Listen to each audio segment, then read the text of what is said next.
Andrés Manuel López Obrador abandona la presidencia de México tras 6 años de gestión con una popularidad del 68%, por encima de sus 3 predecesores en el cargo, esto según el periódico El Financiero. Asumió la presidencia de México el 1 de diciembre del 2018. Desde entonces ha pasado una pandemia mundial, ha sobrevivido al mandato de Donald Trump en Estados Unidos y su muro fronterizo, pero no fue capaz de devolver a sus familias los restos de los 43 estudiantes asesinados en Ayotzinapa. Su mandato comenzó con otra tragedia, la explosión de un oleoducto de Pemex en Hidalgo, lo que provocó la muerte de 137 personas en 2019. Ese mismo año se produjo el llamado Culiacanazo, cuando López Obrador acabó dejando en libertad al hijo del narcotraficante El Chapo Guzmán. Además, acaba dejando a su sucesora la herencia de la polémica exigencia de perdón a la corona española por los excesos coloniales. Y para hacer este balance político recibimos en el programa a la doctora Carolina Gilas en la Ciudad de México. Ella es politóloga, profesora de la Universidad de la UNAM. Doctora Gilas, bienvenida al programa. Según algunas encuestas, el presidente AMLO deja el poder con casi 70% de popularidad. ¿Realmente ha sido su gestión tan positiva como para entregar el gobierno con semejante respaldo? Buenas noches, pues como todo en el mundo depende qué tomemos en cuenta para este análisis. Como señalaban apenas, los resultados económicos y en cuanto a la reducción pobreza son bastante buenos, lo que creo que en gran medida explica justamente esa valoración positiva por parte de la sociedad, que por primera vez en muchos años, si no es que en muchas décadas, empezó a haber un muy significativo incremento de su poder adquisitivo y también por fin una reducción de la pobreza, aunque con todas esas aristas en cuanto a qué tan sostenible va a ser esa dinámica. Pero también es muy cierto que hay grandes críticas, hay muy importantes críticas respecto a la gestión del Andrés Manuel López Obrador en cuanto al manejo político, en cuanto al debilitamiento institucional, en cuanto al manejo de la seguridad, de la militarización del país. En fin, hay grandes cuestionamientos, pero pareciera ser que ese aspecto quizá más cotidiano, el que más afecta a las personas en su vida diaria, es valorado positivamente y creo que en gran parte explica ese resultado tan favorable para el presidente saliente. Doctora Gilas, y tal vez ese respaldo popular es el que hace que el presidente AMLO haya dicho hace unos días que se jubila con la conciencia tranquila, pero puede hacerlo realmente cuando, con un promedio de 30.000 homicidios al año, se marcha cargando el sexenio más violento en la historia reciente del país. ¿Es la inseguridad la mayor deuda entonces pendiente que deja López Obrador?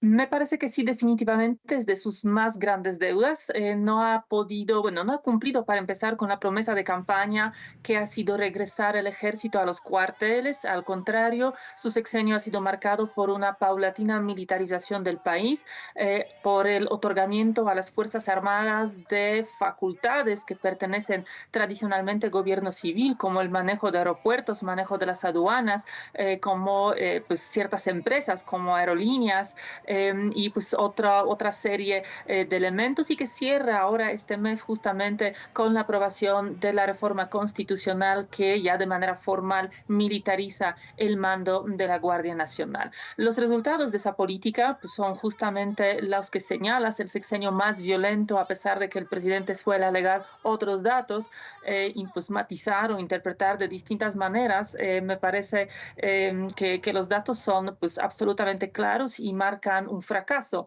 en términos de la política de seguridad en este sexenio. Esa es una gran deuda. Creo que la igualdad de género, la violencia contra las mujeres también están en contra, entre más bien esas grandes deudas y también pues señalaré ahí la falta en realidad del avance en términos del combate a la corrupción, que fue otro de los grandes promesas o proyectos que se supone encabezaba el sexenio de Andrés Manuel López Obrador y también podríamos sumar ahí entre los problemas que nos deja pues, una peor calidad de la democracia que la que recibió de su antecesor en 2018.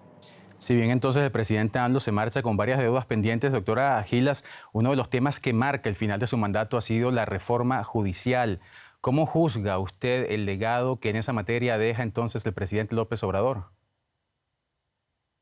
Pues Yo soy de las voces bastante críticas hacia esta reforma por muchas cuestiones, empezando por las cuestiones pues, teóricas, filosóficas de cómo debe funcionar la democracia. Me parece que la elección popular de los jueces y además de todos jueces en el país a nivel federal, a nivel estatal, no es definitivamente el diseño más afortunado.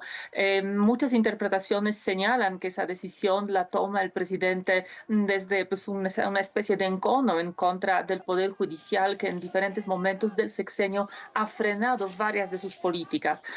Ha frenado pues, su famoso plan B de una reforma electoral muy profunda, ha frenado en su momento justamente el paso de la Guardia Nacional a la Sedena, a la Secretaría de Defensa Nacional. Ha intentado con diferentes series de decisiones pues, ralentizar o frenar las mega obras de este sexenio, como el Tren Maya, y pareciera ser que digamos, en este encuentro entre el Poder Judicial y el presidente, hoy el presidente, fortalecido por el resultado electoral de 2004, ha aprovechado el último mes de su mandato para pues reestructurar por completo el Poder Judicial en el país, y con eso en realidad hay que tenerlo muy claro, pues está modificando de manera muy profunda simplemente el régimen político en México, el Termina, funcionamiento del sistema político en México. termina el sexenio de Andrés Manuel López Obrador en México. Hacíamos el balance político de su gestión con la doctora Carolina Gilas desde la Ciudad de México. Muchas gracias, doctora Gilas, y hasta la próxima. Gracias, buenas noches.